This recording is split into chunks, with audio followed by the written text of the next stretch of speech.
So we have discussed in our class, if you go through the 3-4 classes, we have discussed origin and development of Buddhist schools and how there were 18 schools of Buddhist thought.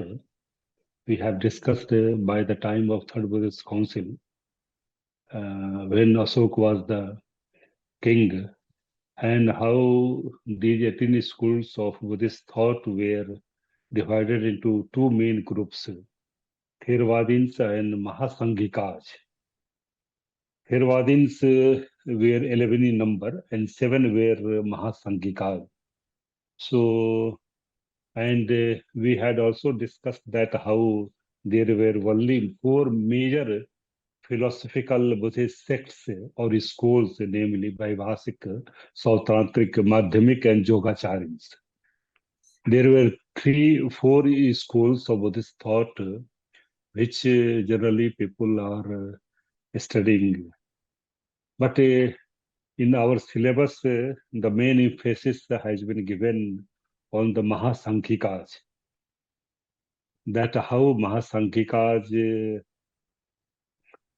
were bifurcated at the time of Second Buddhist Council, and how at the Second Buddhist Council there were great numbers of monks and nuns who made a sangha, and there were 5 propositions given by Arhant Mahadev, and these 5 propositions which were proposed by our Theravadins, they were not accepted by our Mahasanghikas.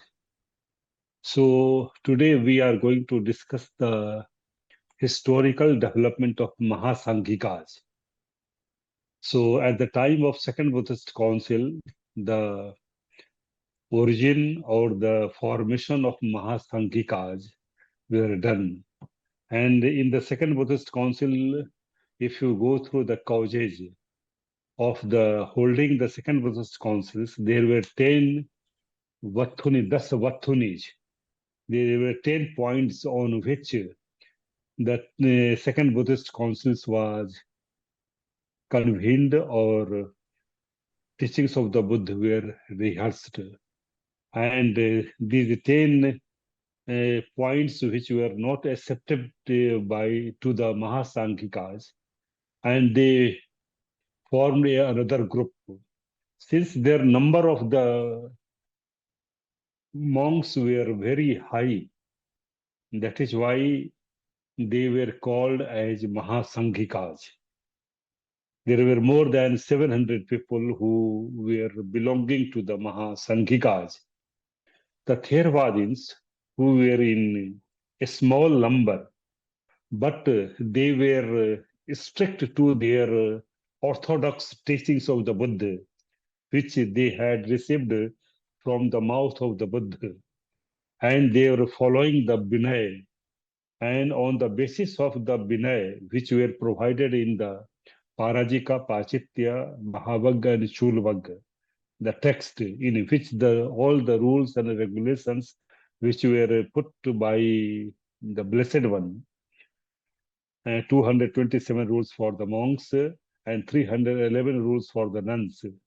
So these Theravadins were very much strict to their rules being prescribed by the Buddha, available in Parajika and Pachitya text especially.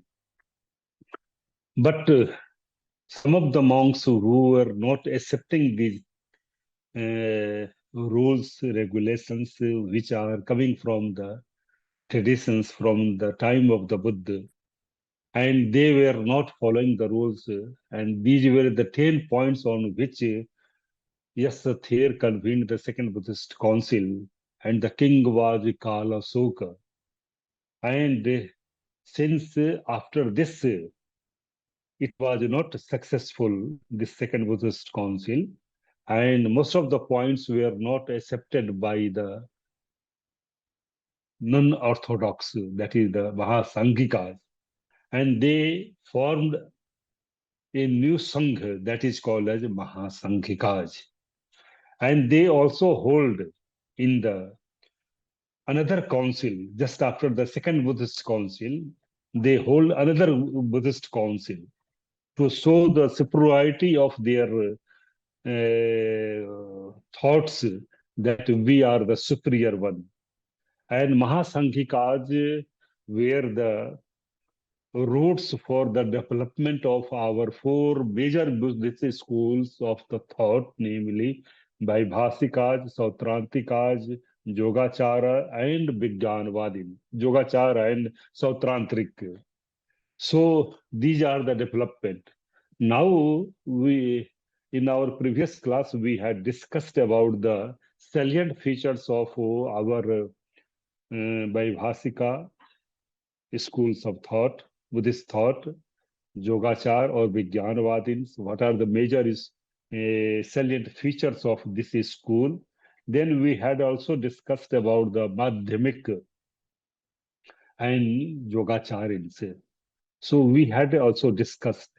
Now we are coming to the origin and development of the Mahasanghikas, how Mahasanghikas, they were formed in after the second Buddhist council, and how this second Buddhist council was held. It was the 10 Bathunis or 10 bases which were not accepted by the non-orthodox.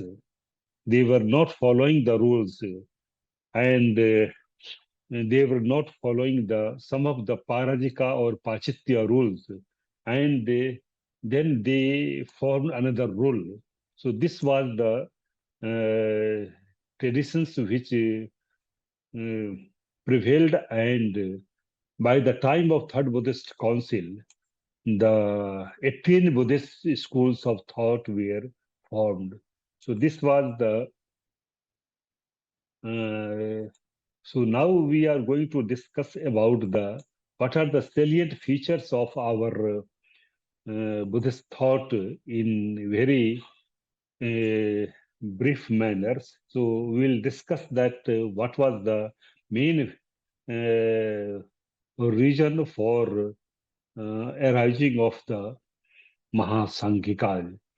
So this first slip and second Buddhist council is called as a first schism or first split in the order of the Buddha Sangha, and it happened in the Vaisali, and the time is called as just 383, because 483 is considered as the date of the Mahaparinirvana of the Buddha. So just after 100 years of the Mahaparinirvana of the Buddha, this schism took place in the Second Buddhist Council. So this is Vaisali council, of which all the sects gives and appreciably the similar account in the Vinay Pitaka. We have already seen that Vinay Pitaka is the collections of the teachings of the Buddha, which deals with the monastic rules and regulations for the monks and the nuns.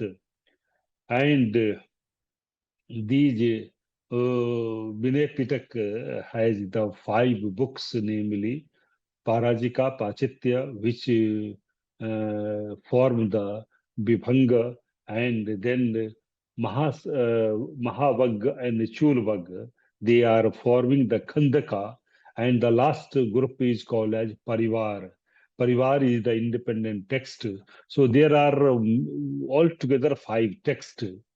So various sources, whether they are Tibetan, Chinese, or in Theravada traditions, we are having Mahavans, Deepavans, Chulvans, Sadham Sangho, which discusses about the all Buddhist sects, and they agree in explaining the great sage by the means of the 5 propositions propounded by the great monk who is known as Mahadev. And these 5 propositions or the 5 points which were raised by the Arhant Mahadev, they were related with the nature of the Arhant, that which Astivaraj, not very numerous but erudite, rejected it. These five propositions of the Mahadev, Arhat Mahadev, it is considered as the main point for the great schism or great split in the order or the Sangha also. And these 5 points which were related with the nature of the Arhant, that whether Arhant can dream some sensual pleasure in the dream or not, whether if any Arhat who has the sensual pleasure in the dream also, whether he will be charged with the Binay rules or not. So this was the one charge given, propositions given by Arhant. So I will discuss in a very detailed manner that what are the 5 points which were given by the Mahadev, and how these Mahadev put and they were rejected by our Theravadins, who were 11 in number by the time of the King Asoka, Third Buddhist Council. So this, if you go through the time of the this schism, main schism, it is considered as a 340 BC, because 383 BC is considered as a second Buddhist council. So after the second Buddhist council, the main Mahasanghikas came. So it is considered as 350 40 BC at Patliputra. So under the king Nand or Mahapadma, who arbitrated the conflict and gave the decision to the majority, that is the Mahasanghikas. So these Mahasanghikas adopted the 5 propositions of Mahadev on the concept of Arhat, and separated from the Astavirs or Theravadins, who rejected these 5 propositions put by Arhat Mahadev.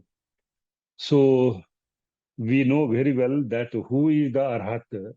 Arhat is a person who has destroyed all the cankers, asavas, namely kamasav, bhavasav, ditthyasav, or avijjasav. These are the 4 cankers or the asavas or intoxicants which make a person in this process of repeated existence again and again. So these asavas are destroyed by a person, then that stage is called as arhat. The literal meaning of arhat is that arhat is made up of 2 words, ari plus a han. Ari means in image, han means to kill. The literal meaning of arhat is that one who has killed the enemies. Here enemies are rag, dvesha, moha, or the intoxicants or the asavas, namely kamasav, bhavasav, ditthyasav, and abhijjasav. So arhat, so who can be the a good arhat or who can be a arhat? And there are 5 propositions. If arhat also, if an arhat get sensual pleasure in the dream itself, his arhatship is being seized also. So this was the point which was raised by our Arhat Mahadev. So this was rejected by Theravadins also. So again, we are discussing about the 42, the 5 points which were raised by the Buddha. One by one, we'll discuss that how these 5 propositions were given by Arhat Mahadev. So this Arhat could be seduced in stream, in the dream also. Arhat have the doubts also. It is not that arhat cannot be out kankha or sansay or something like that. Arhat have ignorance mainly in regard with the quality of the arhat. So this is another way of charging of these. There is another charge which given by the or proposition given by Arhat, that Arhat be led on the path of deliverance by another and pronounce the word suffering while in meditations. So these are the 5 points. First is the Arhat could be seduced in dream also. He can have a sensual pleasure also.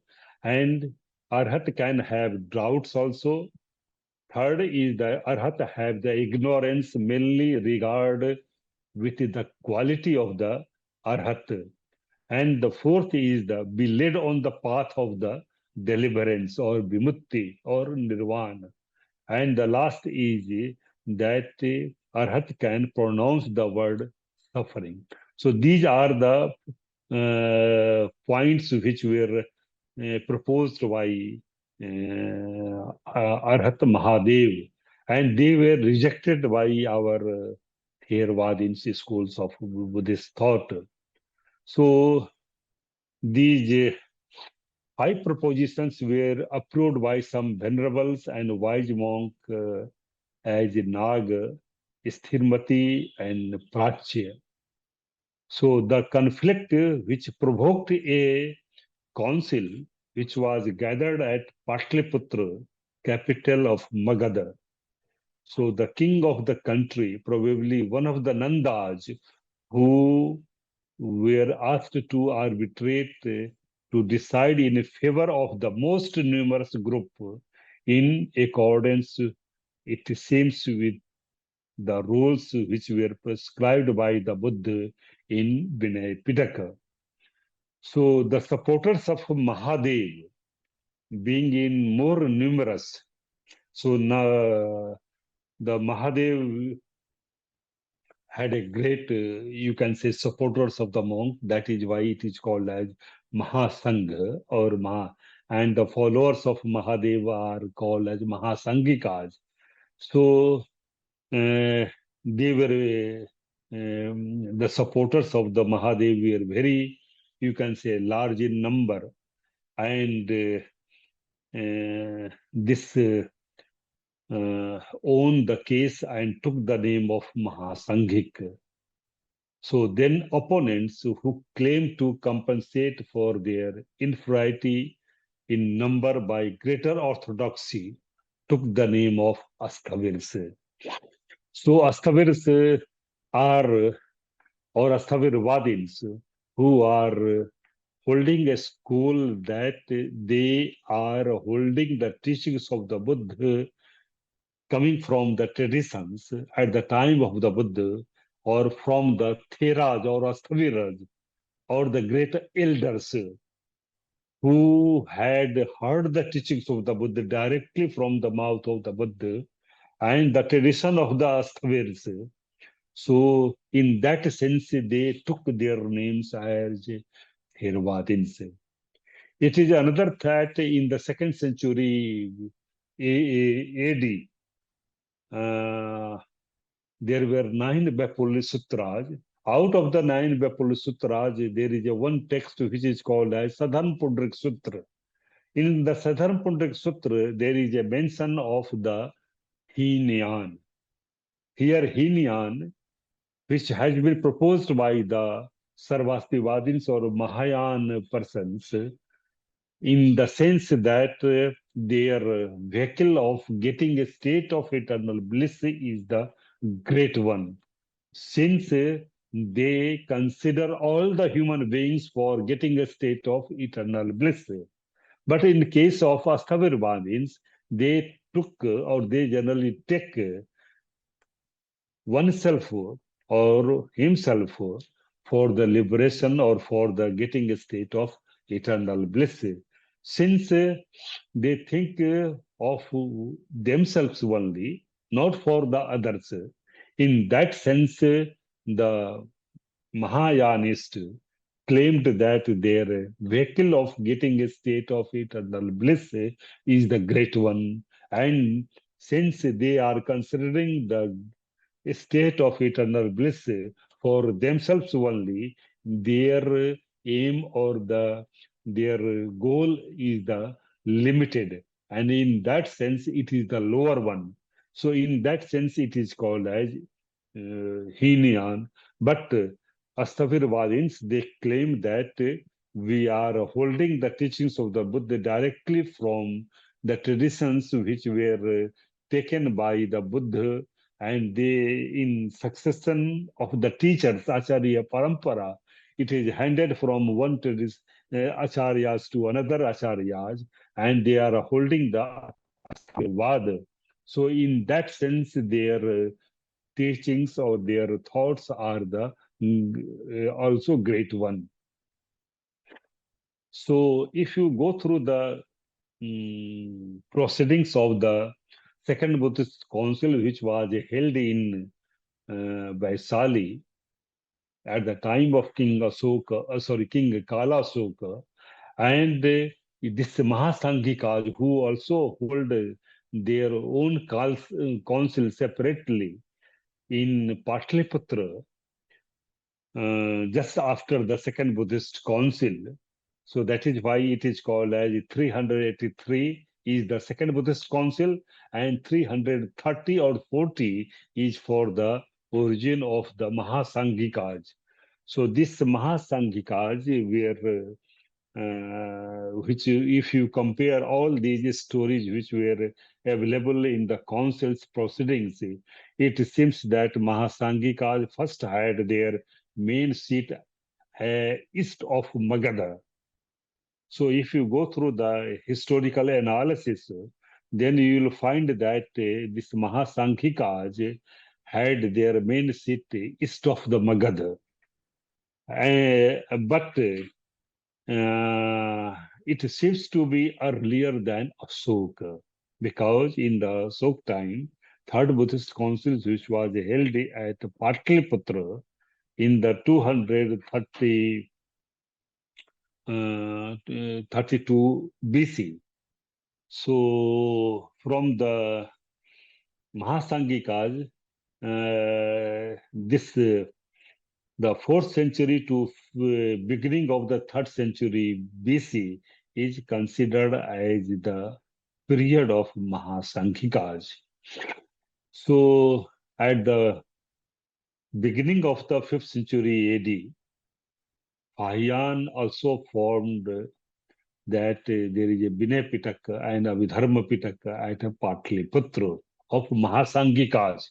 So Mahasanghikas had their own Tipitaka also, because in the Third Buddhist Council, we are holding the whole Tipitaka in three collections, namely Vinay Pitaka, Sutta Pitaka, and Abhidhamma Pitaka, which were approved by the Theravadins. But Mahasanghikas also hold their own councils in Rajgir, and they also had their Vinay Pitaka, Sutta Pitaka, and Abhidharma Pitaka.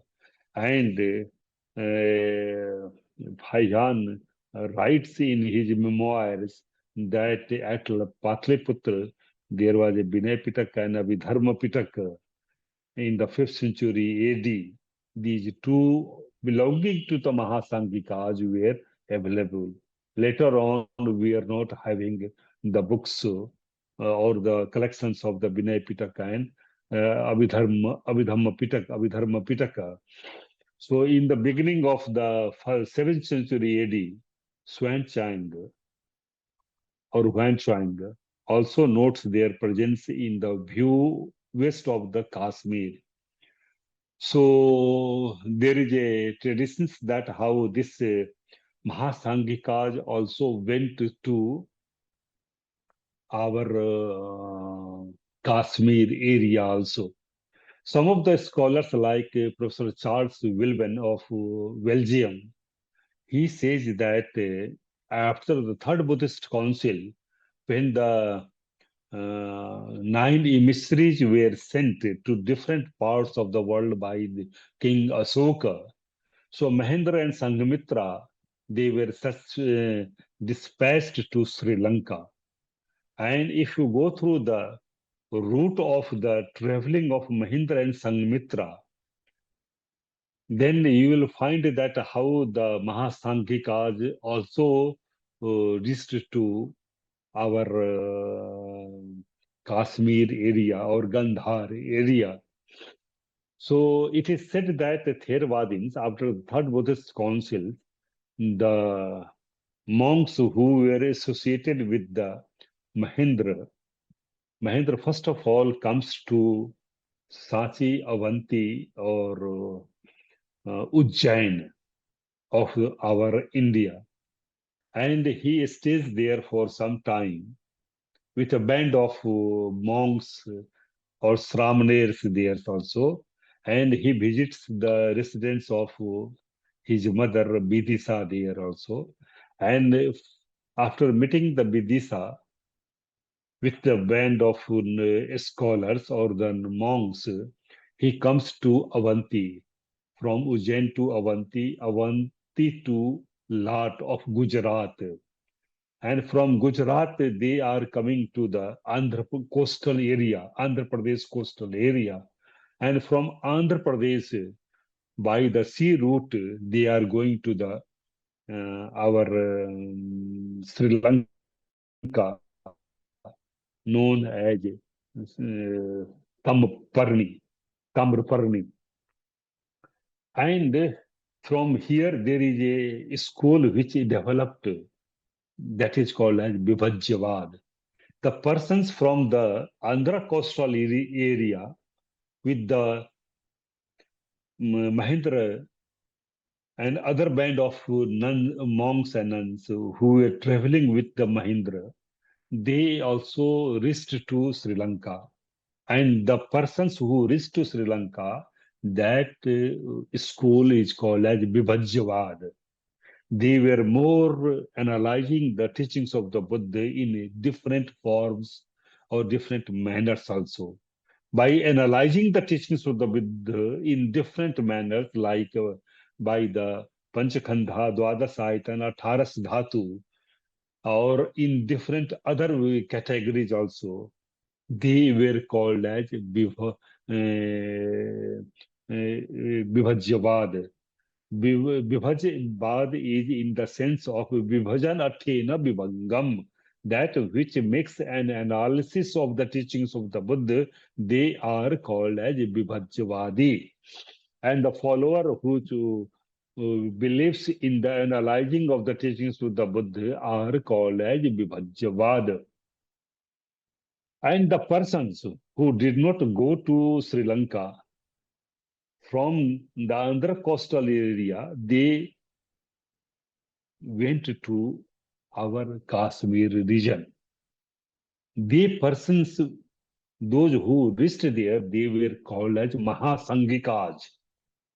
These Mahasanghikas were the persons who, from where the Sarvastivadins, Yogacharyans developed. So this is the view of our Professor Charles Willman, who has given this type of theory that those who went to Sri Lanka, their school of thought is called as Vibhajyavad, and those persons who from the Andhra or Coast Majhantik or Madhya Desh, the persons who went to the east side of the country, Kashmir region, and Kanishk was the king at the time of the first century AD also. And from that onwards, we are having the Sarvastivad also.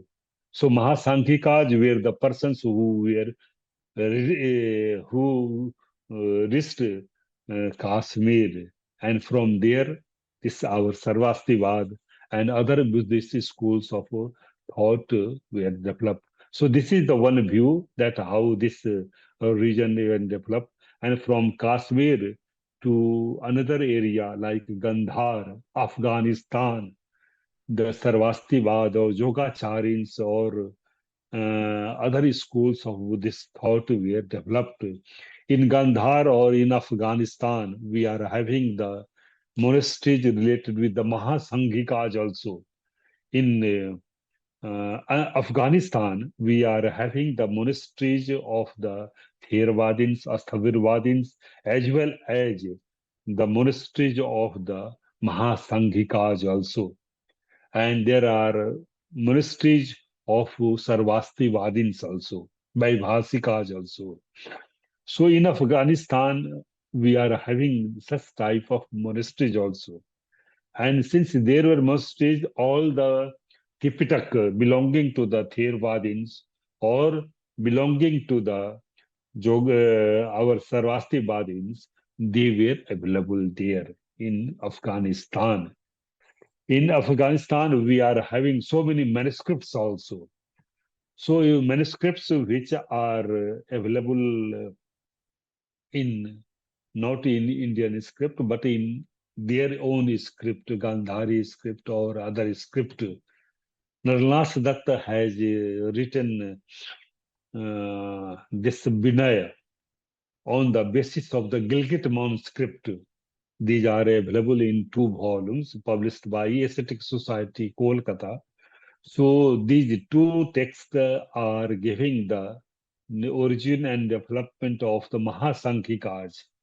So Nalnas Siddharth gives a very comprehensive history of our Mahasankhikas and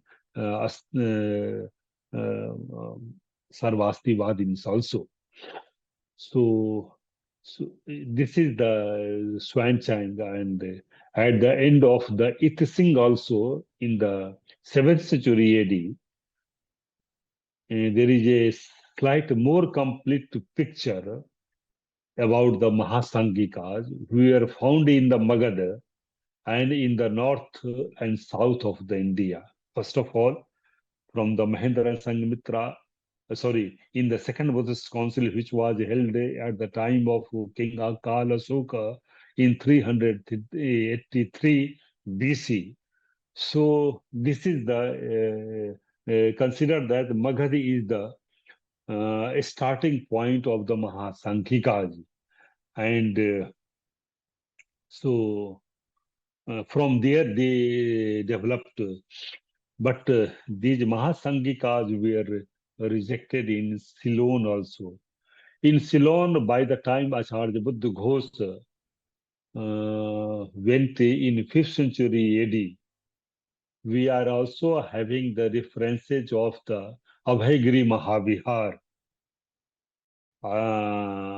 Anuradhapur Mahavihar is a center for the Theravadins or Asthavirvadins, where all the teachings which are available from the tradition of the our Asthavirs at the time of the Buddha until here.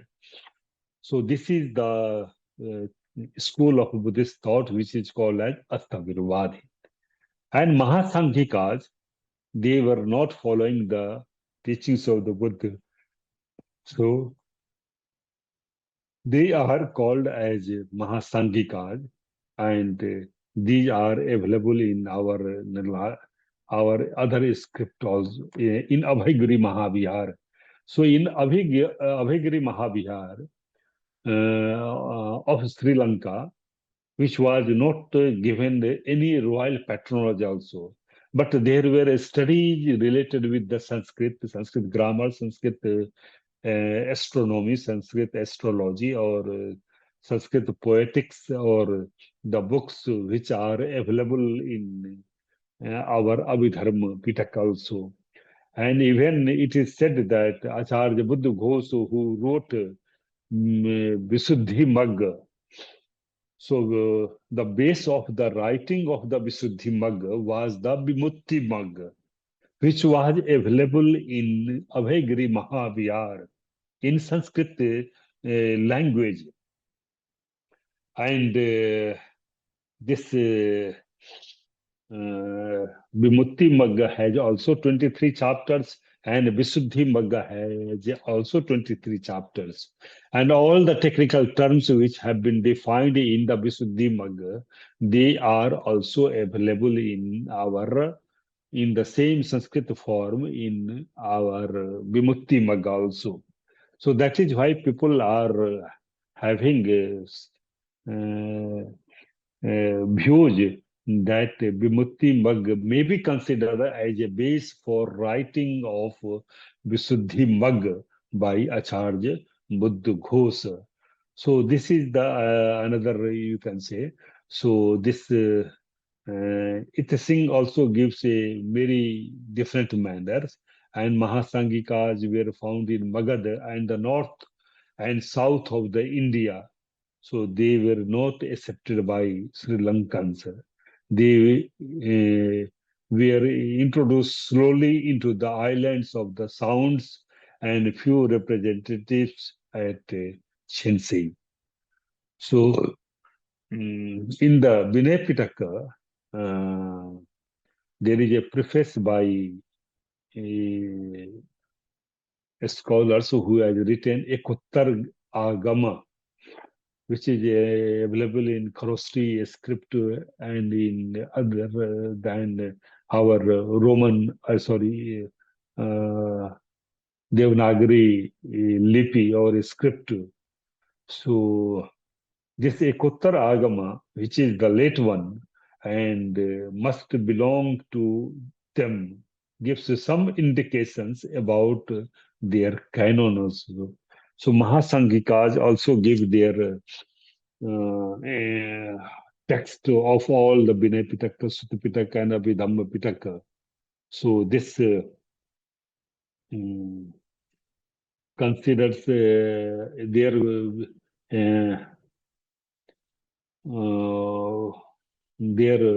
Vinay Pitaka has also five books also, and they are called as five agamas.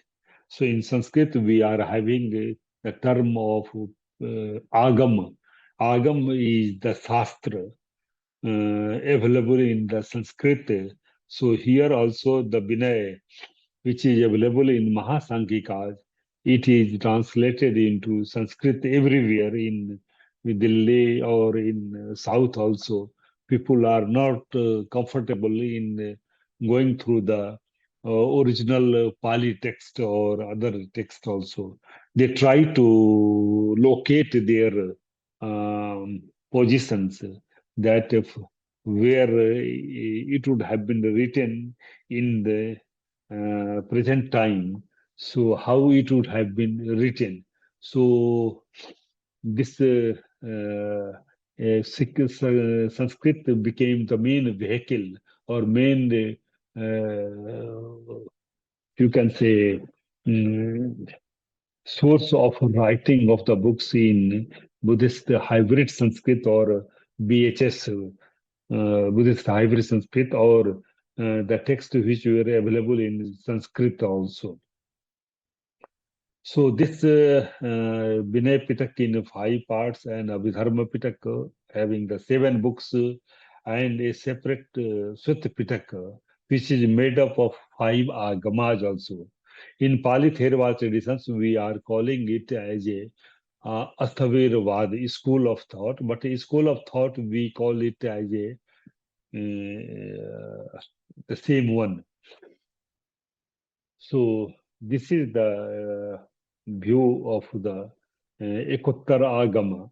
But Sudrak Agama was transformed into a fourth Pitaka, the Sanjukta Pitaka, which contained and developed Baipulya Sutras, the profound meaning of the Mahayana, which seems to understanding that in the course of time, Mahayana Sutras were placed in it as a Paramarth claims.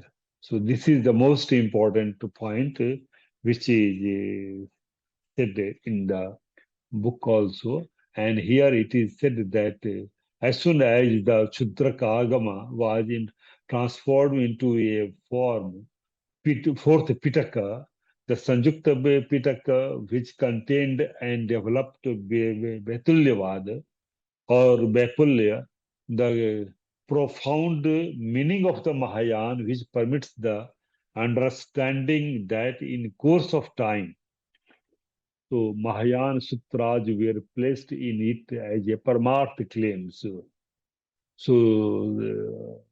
people are not giving their names also in that way, that who has written the book. So the late sutras which we have discussed, that what is the position of writing all these books. So let us stop here. So in the next class we'll discuss about the remaining silent features of the Mahasanghika, how it developed and became a part of discussions with the teachings of the Buddha.